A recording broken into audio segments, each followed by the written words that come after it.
The $847.50 invoice arrived on a Tuesday in late January, and I stared at it like it was written in a foreign language I'd never learned to read. I'm Jason Vanderbilt, and I've lived at 4782 Oakmont Drive in Madison, Wisconsin for 3 years now. My house sits on a quiet street lined with mature oak trees, and I've always loved the peace and independence of my property. When I bought the place back in 2023, one of the selling points was that there was no HOA breathing down my neck about what color I could paint my shutters or how tall my grass could grow. I'd heard enough horror stories from friends trapped in HOA nightmares to know I wanted no part of that life. So when this invoice from the Meadowbrook Estates Homeowners Association landed in my mailbox, demanding payment for snow plowing services rendered during the recent winter storms, my first reaction was confusion. My second reaction was anger. The letter was printed on official-looking letterhead, complete with a logo featuring a stylized house and tree. It was signed by someone named Brenda Patterson, who identified herself as the HOA president. The invoice detailed 4 separate plowing events in December and January, each billed at $211.88. According to the letter, these charges were mandatory for all properties within the Meadowbrook Estates HOA district, and payment was due within 30 days to avoid additional late fees and potential legal action. I read the letter 3 times, then walked to my window and looked out at my driveway. I'd been plowing my own driveway all winter with my Craftsman snowblower. The machine was 5 years old, reliable, and I'd never once had anyone else touch my property for snow removal. Beyond that fundamental fact, I wasn't even in Meadowbrook Estates. That development was on the other side of Mineral Point Road, at least 2 miles from my house. I grabbed my laptop and pulled up the original real estate listing from when I bought my house. Right there in the property details, under a section labeled Community Information, it clearly stated, "No HOA." I'd specifically asked my real estate agent about this before making an offer. She'd confirmed it in writing via email, which I still had saved in my inbox. The next morning, I called the number printed at the bottom of the invoice. A woman answered on the 3rd ring with a crisp, professional voice that somehow managed to sound condescending, even in a simple greeting.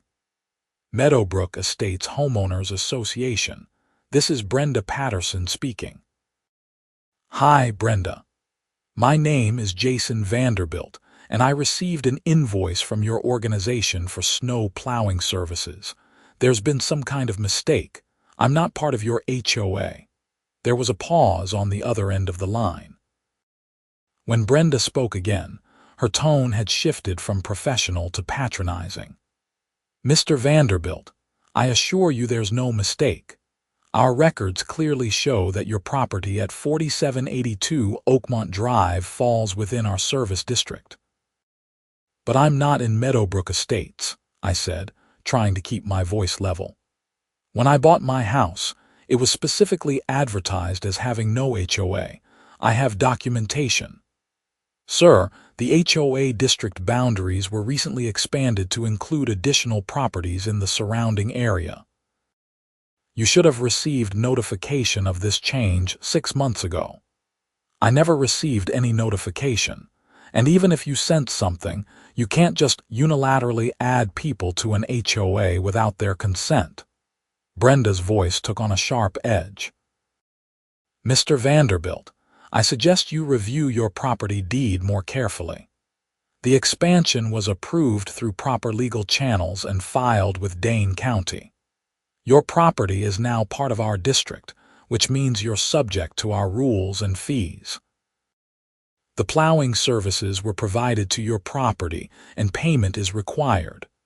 "Nobody plowed my property," I said, my frustration mounting. "I've been doing it myself all winter." Our contractor's logs show otherwise. I'm looking at them right now. 4 service visits to your address. December 18th, December 22nd, January 3rd, and January 15th. That's impossible. I was home for all of those dates. Nobody came to my property. Are you calling me a liar, Mr. Vanderbilt? Brenda's voice had gone ice cold. I'm saying there's been a mistake, a big one, and I'm not paying for services I didn't receive from an organization I'm not part of. Then you leave me no choice but to escalate this matter. You have 30 days to pay, or will be forced to file a lien against your property. Good day, sir. She hung up before I could respond. I sat there staring at my phone, a knot of anxiety forming in my stomach.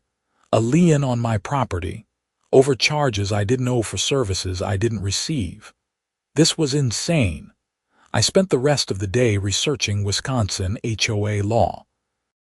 What I learned didn't make me feel any better.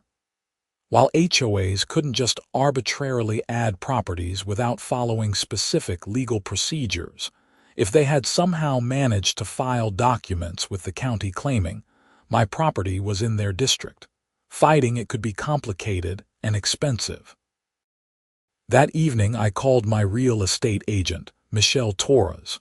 She'd been great throughout the buying process, and I hoped she might have some insight. Jason, hi, how are you? How's the house treating you? Actually, that's why I'm calling. I've got a strange situation. I explained the invoice and my conversation with Brenda Patterson. Michelle was quiet for a moment. That's really weird. I'm certain your property wasn't in any HOA when you bought it. I remember specifically because you asked about it multiple times and I checked thoroughly. Let me do some digging and see what I can find out. This Brenda Patterson woman, she sounds like a piece of work. You don't know the half of it. She was threatening liens and legal action. Don't panic yet. Let me make some calls tomorrow. I'll get back to you as soon as I know something. True to her word, Michelle called me the next afternoon. Her voice was tight with concern. Jason, I checked with the county records office. There was a filing made 8 months ago by the Meadowbrook Estates HOA claiming to expand their district boundaries. The document lists about 30 properties, including yours. But here's the thing, and this is important. I pulled the original plat maps and deed restrictions for your neighborhood. Your property was never part of any HOA covenant. It's in a completely different subdivision called Oakmont Hills, which was developed in 1987 with no HOA structure. So they can't just add me to their HOA. Not legally, no. But the fact that they filed paperwork with the county means this could get messy. You might need to talk to a lawyer. I thanked Michelle and spent the evening feeling my stress levels climb. I didn't have money to throw at lawyers for something that should be straightforward, but I also couldn't just ignore an organization threatening to put a lien on my house. The following Monday, I took the morning off work and drove to the Dane County Register of Deeds office. The clerk, a patient older man named Frank, helped me pull up all the documents related to my property. We found the HOA's expansion filing. It was a thick document, full of legal language and maps that showed the new district boundaries extending far beyond the original Meadowbrook Estates development. This is interesting, Frank said, adjusting his glasses as he studied the map. These boundary lines are pretty aggressive. They're claiming jurisdiction over properties that were never part of their original development. Can they do that? Frank shook his head slowly. Well, they can file whatever they want, but whether it's legally valid is another matter. You'd need a judge to make that determination.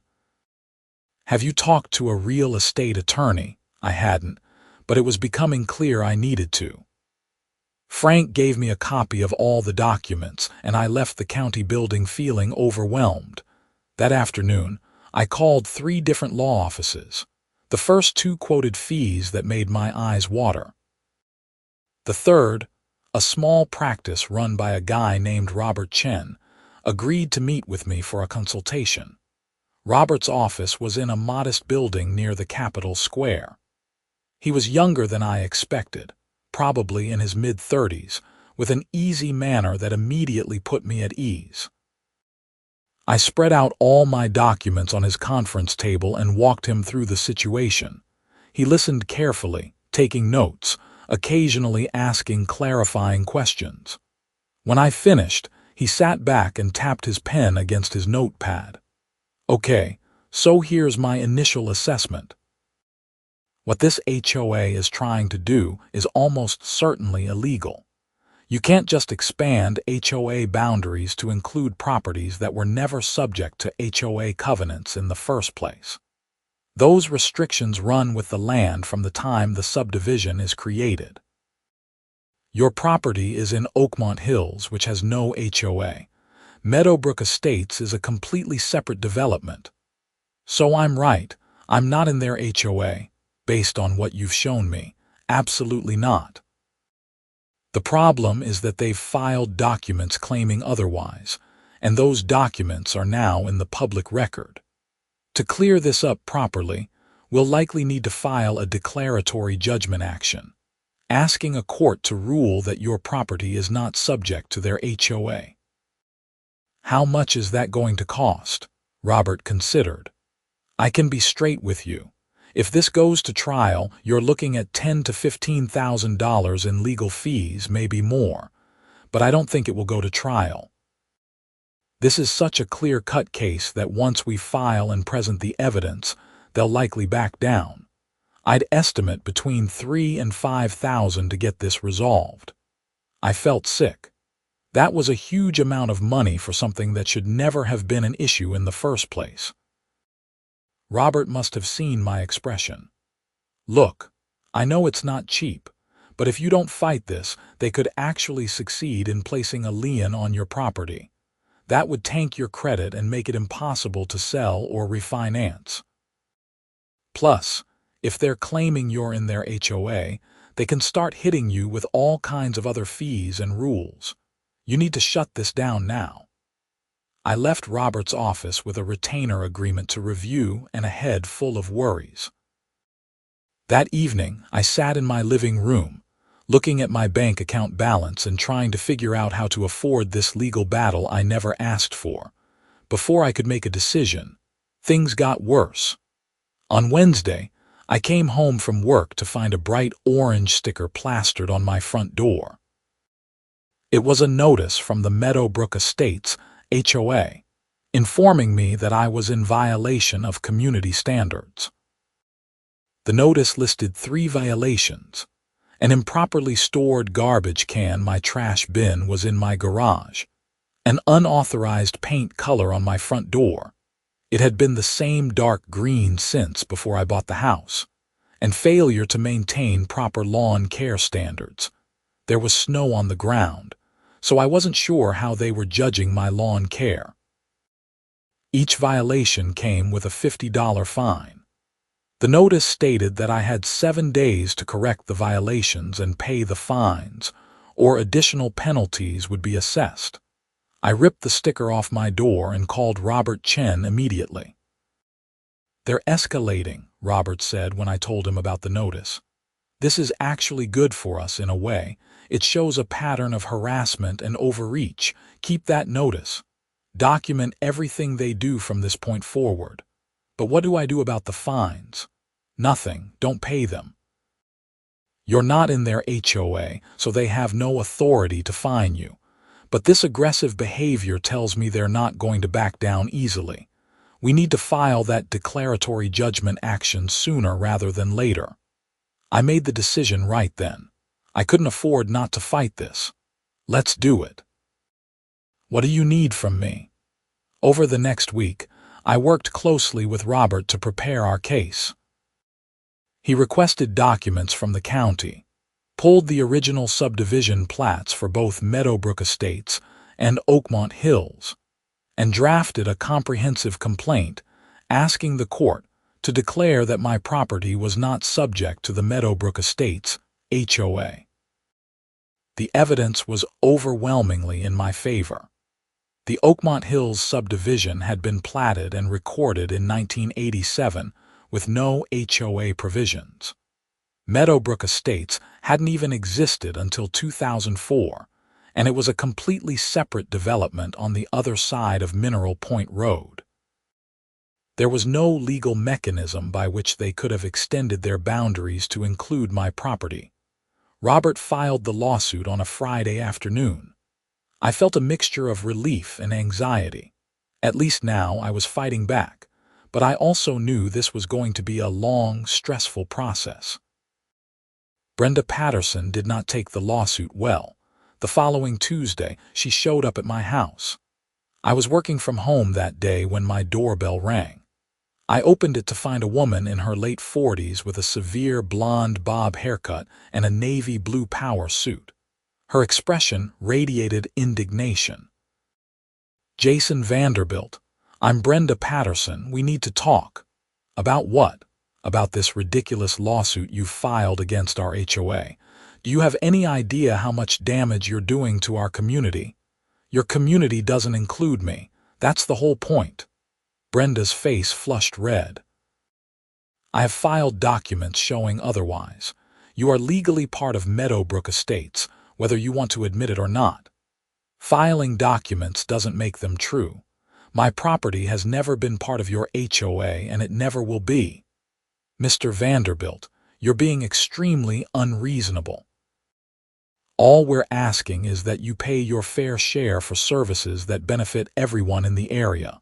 The snow plowing, the landscaping of common areas, the maintenance of property values. These things don't happen for free. I don't use your services. I plow my own driveway. I don't use your common areas because I'm not in your community, and my property values are just fine without your HOA." Brenda's eyes narrowed. "You know, there are easier ways to resolve this than dragging everyone through expensive litigation. If you would just pay the outstanding invoice and agree to abide by our community standards going forward, we could make this whole thing go away."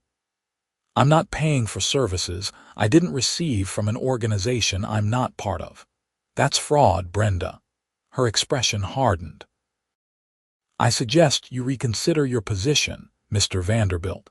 Our HOA has substantial resources and excellent legal representation. This fight is going to cost you a lot more than $800. Then I guess it's going to cost both of us. My lawyer seems pretty confident about our case." Brenda stared at me for a long moment, then turned sharply and walked back to her car, a spotless white Lexus SUV parked at the curb. Before she drove off, she rolled down her window. "You'll regret this," she called out. I watched her drive away and immediately called Robert to tell him about the confrontation. "She came to your house." He sounded concerned. "That's not normal. Most HOAs would communicate through their attorney once litigation is filed. Document exactly what she said. If she contacts you again directly, don't engage. Tell her all communication needs to go through me." Over the next few weeks, things escalated in bizarre ways. I started receiving daily violation notices from the HOA. My lawn ornament, a small garden gnome my sister had given me as a housewarming gift, was deemed inappropriate. My mailbox was the wrong shade of black. My driveway had a small oil stain that violated aesthetic standards. Each notice came with additional fines. Robert advised me to ignore them all, but it was harassment, plain and simple. I couldn't check my mail without finding another orange sticker on my door. I started photographing each one and sending them to Robert for our case file. Then they started coming after my neighbors. I didn't realize it at first, but the HOA's expansion filing hadn't just included my property. It had listed about 30 houses in my neighborhood, most of them along Oakmont Drive and the surrounding streets. One evening in late February, my neighbor Dave knocked on my door. Dave lived 3 houses down, a retired teacher who'd been in the neighborhood for 15 years. "Jason, "I got this crazy bill from some HOA," he said, holding up an invoice identical to the one I'd received. "They're saying I owe them for snow plowing. Do you know anything about this?" I invited Dave in and explained the whole situation. His face grew more concerned as I talked. "This is insane," he said when I finished. "I've lived here for 15 years. There's never been an HOA. Now they're saying I owe them almost $1,000. Have you gotten any violation notices?" "No, just this invoice. But if what you're saying is true, they're going to come after me next, aren't they?" I gave Dave my lawyer's contact information. Over the next few days, 3 more neighbors reached out to me. They'd all received similar invoices. Some had also started getting violation notices. The entire neighborhood was under attack from an HOA that had no legal authority over any of us. Robert saw an opportunity. He reached out to my neighbors and offered to represent all of us in a class action lawsuit. 10 households eventually joined, and we filed an amended complaint that significantly strengthened our position. The HOA's response, when it finally came in mid-March, was even more audacious than I expected. Their lawyer, a firm out of Milwaukee called Stratton and Associates, filed a motion to dismiss our lawsuit. They argued that the HOA had properly expanded its boundaries following all required procedures, that we had all been given proper notice, and that the court lacked jurisdiction to interfere with the HOA's internal governance.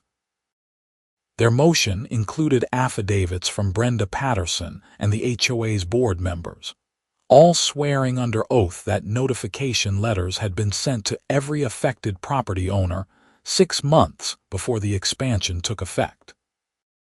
They included a copy of the supposed notification letter and a mailing log showing dates and addresses. I had never received any such letter. Neither had any of my neighbors. Robert scheduled a conference call with all of us to discuss the HOA's response. "So here's the interesting thing," Robert said. "They claim they mailed notices to everyone, but none of you received them. That's suspicious on its own. But more importantly, even if they had sent notices, that doesn't give them the legal authority to add your properties to their HOA. You never signed any covenants or agreements. Your properties were never part of their development. This expansion filing is essentially a legal fiction." "So what's our next move?" Dave asked. "We're going to oppose their motion to dismiss and start aggressive discovery. I want to see every document related to this expansion, every board meeting minute, every communication. There's something not right about this whole thing, and I want to find out what it is." The discovery process was revealing. Robert subpoenaed all of the HOA's records related to the expansion. What we found was shocking. The expansion had been conceived and pushed through almost entirely by Brenda Patterson. The meeting minutes showed that she'd presented the idea to the board in June of the previous year, arguing that the HOA needed to expand its fee base to cover rising costs. Several board members had expressed concerns about the legality of adding properties that weren't part of the original development. But Brenda had assured them that her research showed it was permissible under Wisconsin law. The lawyer who'd supposedly signed off on the expansion was a solo practitioner named Gerald Hoffman. When Robert reached out to him, Hoffman initially refused to discuss the matter. But after Robert filed a subpoena for his files, Hoffman's tune changed. He showed up at Robert's office looking nervous and uncomfortable. "I need to be careful here," Hoffman told us during a recorded deposition. "Attorney-client privilege and all that." "Mr. Hoffman, I'm not asking you to violate privilege," Robert said smoothly. "I'm asking about the legal research and analysis you conducted before advising the HOA that this expansion was permissible. Can you share the legal authorities you relied on?" Hoffman shifted in his seat. "Well, I provided general guidance about HOA expansion procedures. Did you review the specific properties being added to determine whether they were legally subject to HOA covenants? I reviewed the documents Miss Patterson provided. Which documents? The property lists and maps. Did you review the original subdivision plats? The recorded covenants, the deed restrictions. Hoffman's silence was damning. Mr. Hoffman, did you conduct any independent legal research before signing off on this expansion? Miss Patterson assured me that all the properties had been properly identified as being within the expanded district boundaries. Robert leaned forward. That's not what I asked. Did you, as the attorney advising this HOA, conduct your own independent verification that these properties could legally be added to the HOA? I trusted the information I was given. After the deposition, Robert was energized. He did absolutely minimal due diligence, Robert told me. He basically rubber-stamped whatever Brenda Patterson wanted. That's going to be huge for our case. An attorney who actually reviewed the subdivision plats and deeds would have immediately seen that your properties couldn't be added to the HOA. Hoffman just took Brenda's word for it. But the most damning discovery came from the HOA's financial records. Robert had subpoenaed 3 years of financial statements, bank records, and invoices. What he found was evidence of serious financial mismanagement and possibly fraud. The HOA's operating account was nearly depleted. They'd been running deficits for 2 years, burning through their reserves. And there were dozens of questionable expenses charged to the HOA credit card, many of them appearing to be personal purchases by Brenda Patterson. This is why they did the expansion, Robert explained during another conference call with all the plaintiffs. They were running out of money. Brenda needed more homeowners to charge fees to, so she just arbitrarily added a bunch of properties that weren't actually in the HOA. It's a money grab, pure and simple. Is that legal? Asked Maria Santos, one of my neighbors who joined the lawsuit. Absolutely not. If she's been misappropriating HOA funds, that's embezzlement. And if they've been knowingly charging people for HOA fees when those people aren't actually in the HOA, that could be fraud. Should we go to the police? I asked. Not yet. Let's finish the civil case first, but keep that option in mind. In April, we had our hearing on the HOA's motion to dismiss. Judge Sarah Hendricks presided, a no-nonsense woman in her 60s who'd been on the bench for 20 years. The HOA was represented by a senior partner from Stratton and Associates named William Stratton himself. Stratton was everything you'd expect from a high-priced Milwaukee attorney. Expensive suit, silver hair, commanding presence. He argued the HOA's position with confidence, insisting that the expansion had been conducted properly and that the court should defer to the HOA's business judgment. Then it was Robert's turn. He walked Judge Hendricks through the subdivision plats, showing conclusively that Oakmont Hills and Meadowbrook Estates were completely separate developments with no legal connection. He presented the original covenants for Meadowbrook Estates, which explicitly defined the development's boundaries that did not include any of our properties. Judge Hendricks interrupted Stratton's rebuttal with a pointed question. Counselor, I'm looking at these plats. The Oakmont Hills subdivision was recorded in 1987 with no HOA provisions. Meadowbrook Estates was recorded in 2004 with explicit HOA covenants. These are separate legal entities. On what legal basis can your client extend HOA covenants to properties that were never subject to those covenants in the first place? Stratton paused, and I could see him recalibrating. Your Honor, the HOA followed proper procedures for expansion as outlined in Wisconsin statutes. Which statutes specifically? Stratton cited several statutory provisions related to HOA governance. Judge Hendricks listened, then shook her head. Those statutes govern how an HOA can modify its own covenants for properties already within the HOA. They don't provide a mechanism for forcing properties that were never in an HOA to suddenly become subject to one. Is there any case law supporting your position?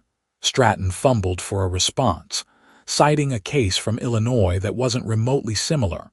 Judge Hendricks had heard enough. I'm denying the motion to dismiss. This case will proceed, but I'll say this. Based on the evidence I've seen so far, the plaintiffs have a very strong case. Mr. Stratton, you might want to discuss settlement with your client. We walked out of the courthouse feeling victorious. But the victory was short-lived. The next day, I received a certified letter from the HOA. They were accelerating all penalties and fees, claiming I now owed $4,300 in unpaid charges, violation fines, and late penalties. They were initiating lien proceedings against my property. Robert immediately filed for an emergency injunction to stop the lien. Judge Hendricks granted it within 48 hours, issuing a scathing order that prevented the HOA from taking any collection actions against any of the plaintiffs until the case was resolved. That should have been the end of it, but Brenda Patterson wasn't done. In early May, I came home to find a construction crew in my front yard. 2 guys in orange vests were digging up my lawn near the street. I jumped out of my car and ran over. "What are you doing? This is my property." One of the workers, a younger guy with a confused expression, held up a work order.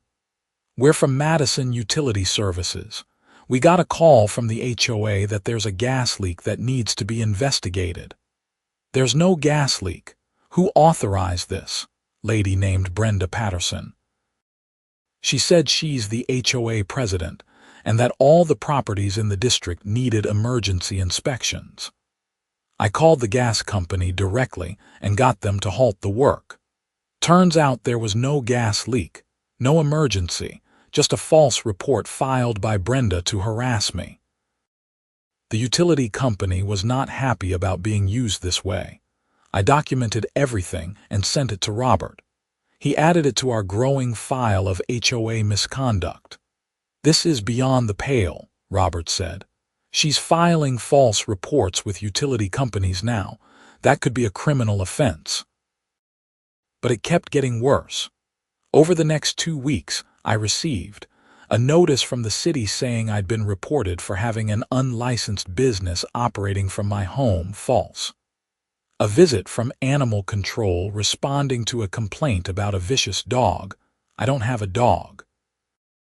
A citation from the police for a noise complaint filed at 2 in the morning on a night when I'd been asleep, and my house had been completely quiet. Every single report traced back to Brenda Patterson or other members of the HOA board. They were weaponizing every municipal system they could think of to make my life miserable. My neighbors were experiencing similar harassment. Dave had city inspectors show up claiming his house had code violations. Maria had been reported to the state for running an unlicensed daycare because she sometimes watched her grandchildren. Robert filed a motion for sanctions against the HOA and its board members, detailing the pattern of harassment and abuse. He also reached out to the Madison Police Department to file a formal complaint about the false reports. The detective assigned to look into it was a woman named Linda Morrison. She came to my house on a Thursday evening in late May and listened carefully as I walked her through everything that had happened. "This is a mess," Detective Morrison said, reviewing the timeline I'd created. "You're talking about false police reports, utility company fraud, harassment. How much of this can you prove?" I showed her everything. The documented violation notices, the utility work orders, the police reports, the recorded deposition of the HOA's lawyer, the financial records showing the HOA's money problems. Detective Morrison was quiet for a long moment. "I'm going to need to talk to some people. Don't be surprised if this expands beyond just a civil lawsuit." 2 weeks later, on June 7th, I was sitting in my living room when my phone rang. It was Robert, and his voice was electric with excitement.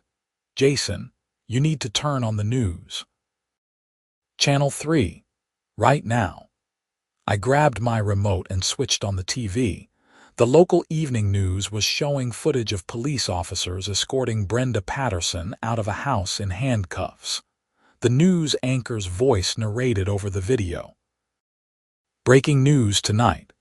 The president of Meadowbrook Estates Homeowners Association has been arrested on multiple charges including fraud, embezzlement, and filing false police reports.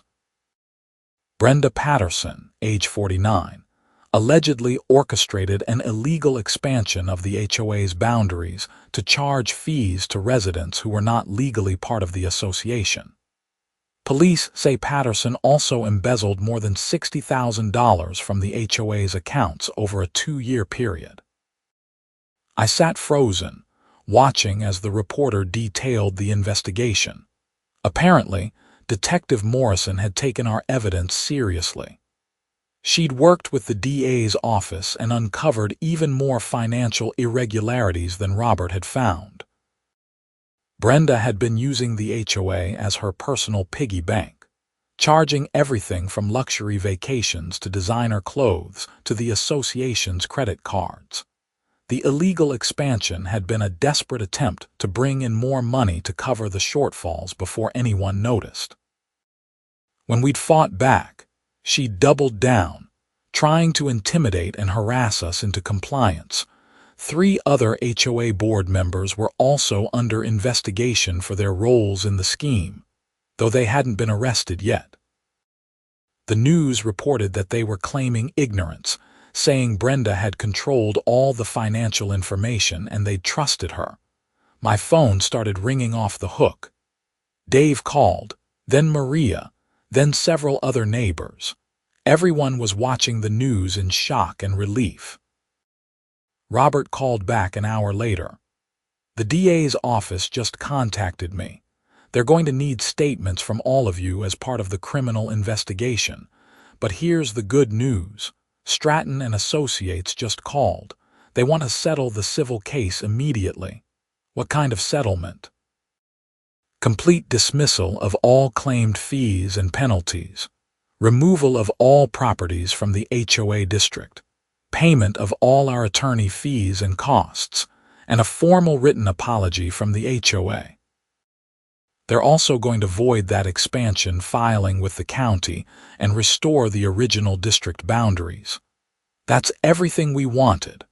More than everything. They're desperate to distance themselves from Brenda and limit their liability. The HOA board is in full panic mode." We settled the case 2 weeks later. Every plaintiff received exactly what Robert had described. The HOA also agreed to send formal letters to all affected property owners explaining that the expansion had been illegal and that no one owed any money to the association. Brenda Patterson's criminal case moved forward through the summer. The evidence against her was overwhelming. In addition to the fraud and embezzlement charges, prosecutors added counts of harassment, filing false reports, and abuse of authority. Her lawyer tried to negotiate a plea deal, but the DA's office was determined to make an example of the case. The trial took place in September. I attended several days of testimony. Seeing Brenda in the courtroom was surreal. The commanding, aggressive woman who'd shown up at my door was gone, replaced by someone who looked smaller, defeated. Her defense was weak, essentially arguing that she'd made poor decisions while under stress and hadn't meant to harm anyone. The jury didn't buy it. They convicted her on all counts after just 3 hours of deliberation. At sentencing in October, Judge Hendricks, the same judge who'd presided over our civil case, gave a speech about the abuse of authority and the violation of public trust. Miss Patterson, you held a position of responsibility within your community. People trusted you to manage their collective resources and represent their interests.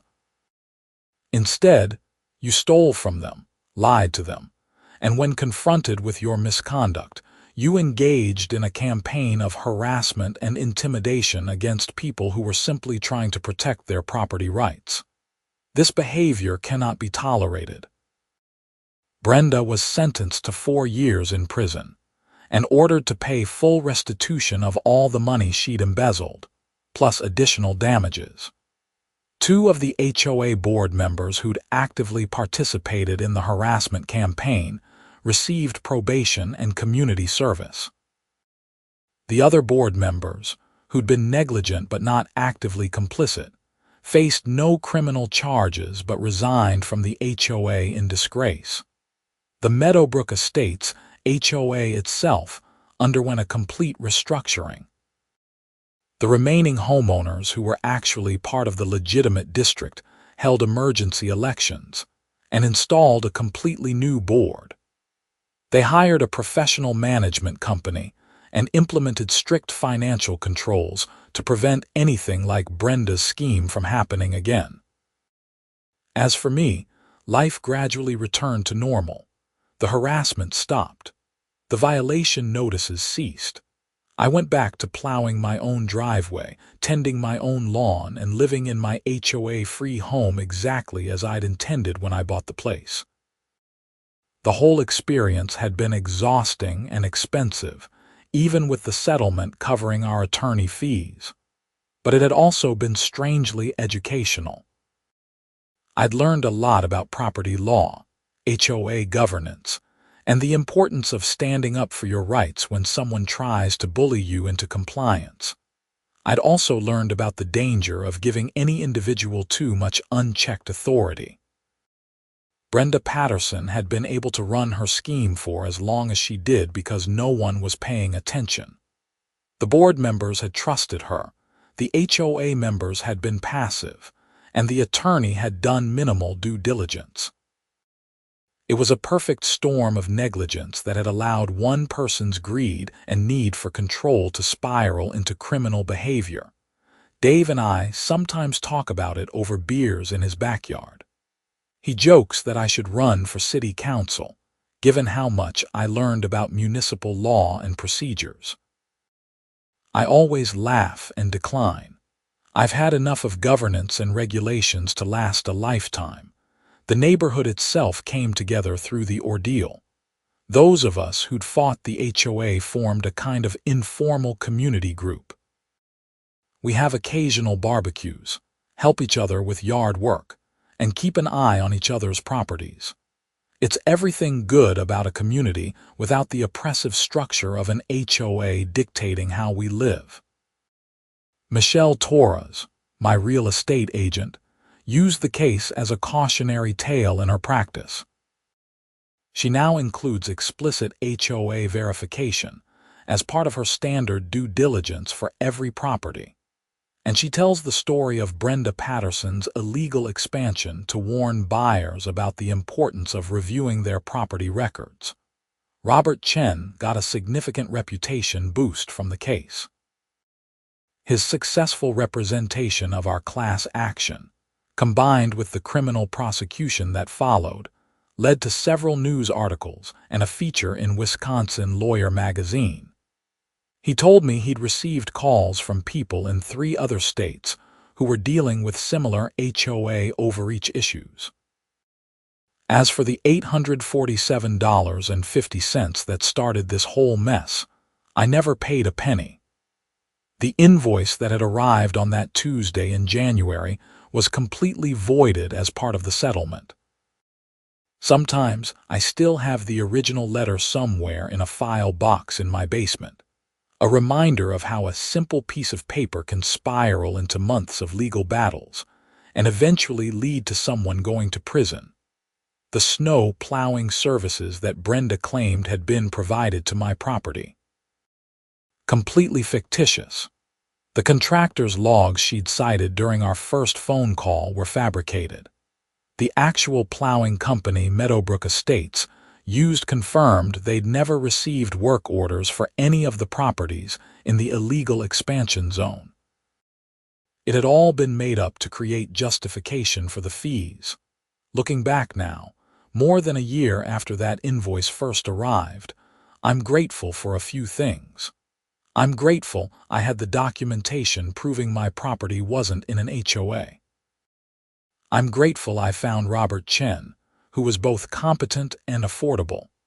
I'm grateful for my neighbors who stood with me instead of just paying the fees to make the problem go away.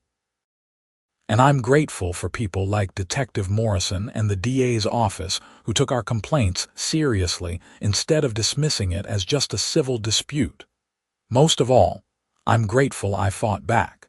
It would have been easier to pay the $800. It would have been less stressful to just comply with the violation notices and hope the HOA left me alone eventually. But I knew I was right. And I knew that giving in to Brenda's illegal scheme would only encourage more of the same behavior. Standing up to bullies is hard. Standing up to bullies with official-sounding titles and letterhead is harder. Standing up to bullies who are willing to weaponize police reports and municipal systems against you is harder still. But sometimes it's necessary, not just for yourself, but for everyone else they might target next. The whole experience changed how I think about community governance and property rights. I used to not pay much attention to HOA issues, figuring they didn't affect me since I wasn't in one.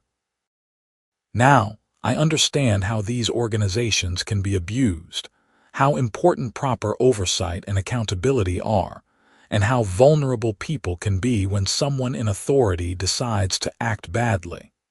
I also developed a healthy skepticism of official-looking documents and demands. Just because something arrives on letterhead with legal language doesn't make it legitimate. Just because someone claims authority doesn't mean they actually have it. Verifying claims and pushing back against overreach isn't being difficult or unreasonable. It's protecting yourself and your rights. My house on Oakmont Drive is still my sanctuary. I still love the mature oak trees lining the street, the quiet neighborhood, the independence of managing my own property on my own terms. That hasn't changed.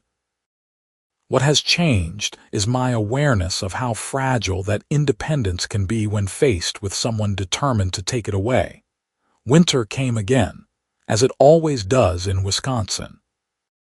When the first big snow fell in December, I was out there with my Craftsman snowblower, clearing my driveway just like I always had.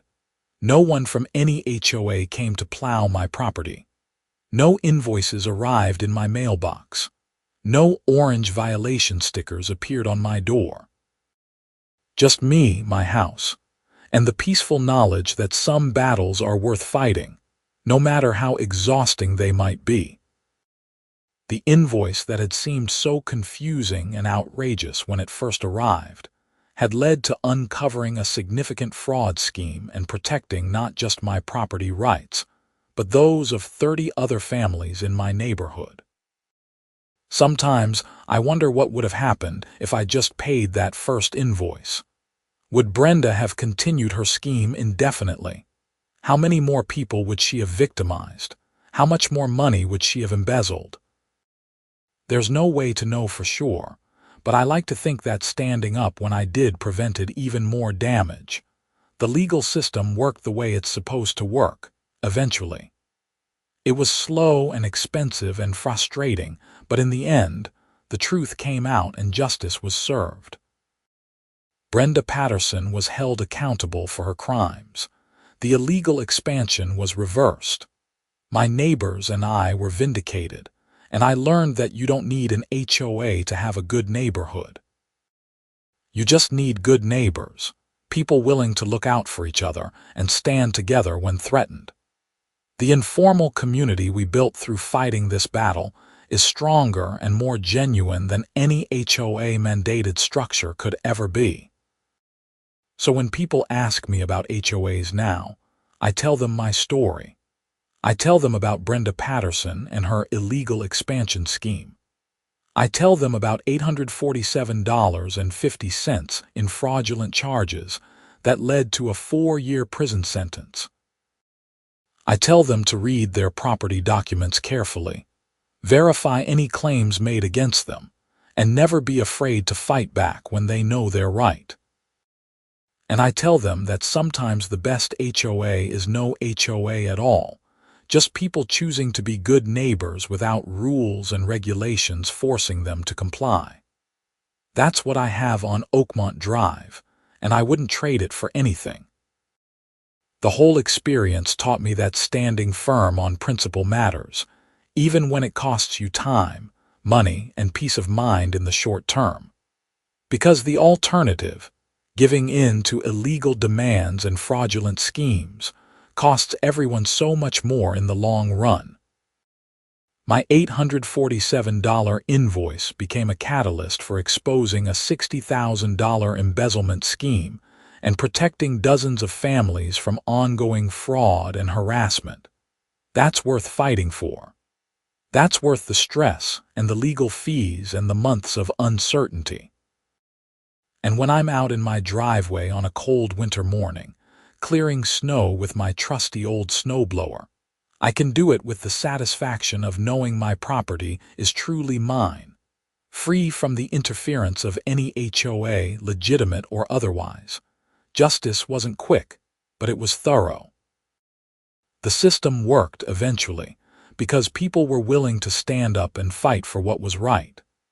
And now, every time I see that empty space on my front door where Brenda's orange violation stickers used to appear with frustrating regularity, I smile.